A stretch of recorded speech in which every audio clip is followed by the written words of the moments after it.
Pourquoi la drépanocytose est une maladie invisible? Alors, bonjour à tous, je suis Anne-Jocelyne Kofi et j'aide tous les drépanocytaires à dompter la drépanocytose. Alors aujourd'hui, on va parler de la drépanocytose. Pourquoi dit-on que la drépanocytose est une maladie invisible? Alors, vous l'aurez remarqué, la drépanocytose est une maladie génétique qui est transmise généralement par les parents, d'accord, porteurs du gène, disons, malade, qu'on appelle le gène FOXY, en forme de S. Alors, la drépanocytose est qualifiée de maladie invisible. Pourquoi? Parce que les effets de la drépanocytose ne se voient pas à l'œil nu, à l'instar d'autres maladies également qu'on appelle maladies invisibles. Alors, pourquoi? Il y a plusieurs raisons, mais je vais en développer seulement que 4. Alors, si vous avez les autres raisons, vous pouvez les partager en commentaire. Alors, le premier point pour lequel, la première raison pour laquelle la drépanocytose est dite maladie invisible, c'est qu'il n'y a pas de signe visible. Il n'y a pas de signe visible. Lorsqu'une personne vient et qu'elle se présente, par exemple, à l'hôpital, d'emblée, on ne peut pas dire qu'elle est drépanocytaire. C'est-à-dire qu'à vue d'œil, ça semble être une personne normale et il n'y a pas de, disons, de signe visible qui exprime, qui indique que cette personne-là est drépanocytaire. Donc, cette personne-là peut avoir des douleurs. Donc, vous pouvez avoir des douleurs, vous allez arriver à l'hôpital. Tellement les drépanocytaires ont cette capacité-là de gérer la douleur. Généralement, lorsqu'ils arrivent, il n'y a vraiment pas, disons, de signes qui montrent qu'ils sont en train de souffrir, parce qu'ils sont en train de gérer intérieurement leur douleur. Alors, l'anémie également ne va pas se présenter, mais il est vrai que pour certains, il y a, disons, des signes tels que les yeux jaunes, tels que, par exemple, la pâleur, par exemple, des mains, même la pâleur, par exemple, du visage.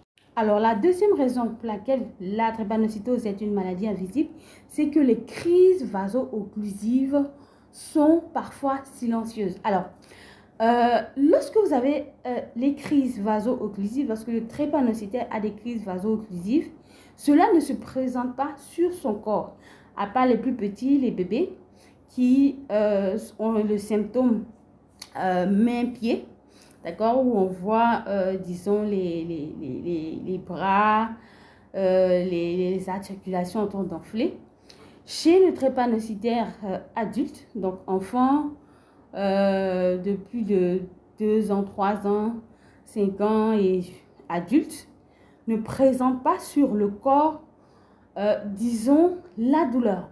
Alors, vous pouvez être en train de souffrir en silence. Vous êtes en train de broyer, c'est-à-dire comme la maladie est en train de broyer vos os. Mais votre entourage, donc l'entourage, ne sait pas l'intensité de la douleur que le drépanocytaire est en train de vivre. Et ça en fait vraiment une maladie vraiment invisible. Alors, on va dire, généralement, les médecins vont vous demander sur une échelle de 1 à 10, vous souffrez de combien, etc., etc. Parce que ça ne se voit pas. Vous êtes en train de souffrir, par exemple, d'une crise. Ça peut être au niveau du bras, au niveau des pieds, mais il n'y a pas de, comment dirais-je, de visibilité. Donc, on ne voit pas ce qui se passe. On ne voit pas ces douleurs qui se manifestent. Et parfois, on va taxer certains drépanocytaires de mentir. Ah oui, toi-même, tu fais trop, tu aimes trop jouer. Oui, un peu seulement, tu es malade, tu es ceci. Et ça, c'est pour, par exemple, nos amis et l'entourage à l'école, pour ceux qui sont à l'école, qui ne comprennent vraiment pas comment se manifeste cette maladie. Alors, le quatrième point plutôt, c'est que à cause de son invisibilité, à cause de ce qu'elle ne se manifeste pas visuellement, certains drépanocytaires sont sujets à des moqueries et à de, comment dirais-je, la stigmatisation. Simplement, certaines personnes diront, oh, tu exagères, arrête d'inventer que tu es malade, arrête d'inventer que tu as de la douleur, tu étais là, tu étais tranquille, et on s'amusait, tu riais tout à l'heure, et comme ça, tu as malade, tu as mal. Et c'est ce qui arrive, effectivement. Parce que vous pouvez être en train de vous amuser, vous êtes en train de rigoler, et subitement, la crise survient. Alors, elle survient à tout moment. On ne peut pas, par exemple, c'est vrai qu'il y a des symptômes. Alors, j'explique dans d'autres vidéos comment est-ce qu'on arrive à identifier les symptômes. Mais parfois, vous pouvez être là, simplement, vous avez fait juste un petit effort et la crise peut se déclencher. Vous pouvez, par exemple, respirer un insecticide ou, par exemple, pour moi, c'était l'eau de Javel et déclencher une crise, simplement comme ça. Donc, parfois, les personnes autour de nous ne comprennent pas pourquoi est-ce que ça se passe comme ça.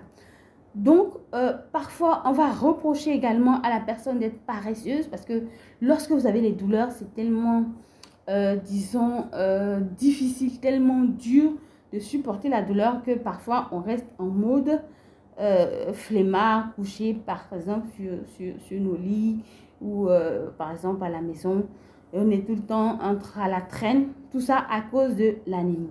Alors, du fait de l'anémie, le drépanocytaire sera quelqu'un qui sera un peu nonchalant, qui ne fera pas les choses avec force, parce que, par exemple, il lui manque cette force et cette vigueur-là de pouvoir faire les différentes activités. Parfois, ce n'est pas de son ressort, c'est juste parce que son corps manque de cette force-là, cette force qui est donnée grâce au sang, et à l'oxygène que transporte le sang. Donc, vous pouvez vous retrouver dans une situation où vous êtes tout fatigué, vous êtes en train à la traîne et on va vous traiter d'être paresseux et vous stigmatiser. Alors, la quatrième et dernière raison pour laquelle la drépanocytose est une maladie invisible, c'est que chaque drépanocytaire a des symptômes variés. C'est-à-dire quoi? On ne manifeste pas, c'est-à-dire que les drépanocytaires, peu importe qu'ils soient tous, disons, un groupe de SS, va manifester la maladie différemment. Pourquoi? Parce que nous sommes différents d'abord du fait de nos gènes, d'accord, de nos lignées parentales. Ça, c'est le premier point.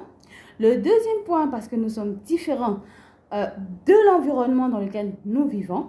Nous sommes différents également du fait que nous mangeons différemment. Alors, les drépanocytaires SS vont manifester différemment disons, les symptômes de la maladie. Parmi eux, certains feront beaucoup de crises, d'autres ne feront pratiquement pas de crise. D'autres développeront des complications, AVC, ulcère de jambes, priatisme, etc., etc. Par contre, d'autres ne le feront pas. C'est pareil pour les drépanocytaires AS. Il y en a certains qui font la maladie. Il y en a d'autres qui ne font pas la maladie. Il y en a certains qui ressentent simplement des petites douleurs, ça et là parfois. Mais il y en a d'autres, par exemple, sans problème. Ils vivent. Ensuite, vous avez les drépanocytaires SC également qui vivent de manière différente disons, les symptômes de la maladie. Alors, peu importe le drépanocytaire, on n'a pas, disons, on ne vit pas les symptômes de la drépanocytose de la même manière. Du coup, lorsque vous arrivez à l'hôpital, chaque cas est traité de façon spécifique. En dehors des médicaments, disons, antalgiques qu'on va donner lorsque la crise survient, chaque drépanocytaire est vraiment différent. Alors, voici 4 raisons pour lesquelles la drépanocytose est nommée maladie invisible. Si vous avez d'autres raisons, vous pouvez les partager en commentaire. Je vous souhaite un très bon après-midi. Portez-vous bien et à bientôt pour une autre vidéo.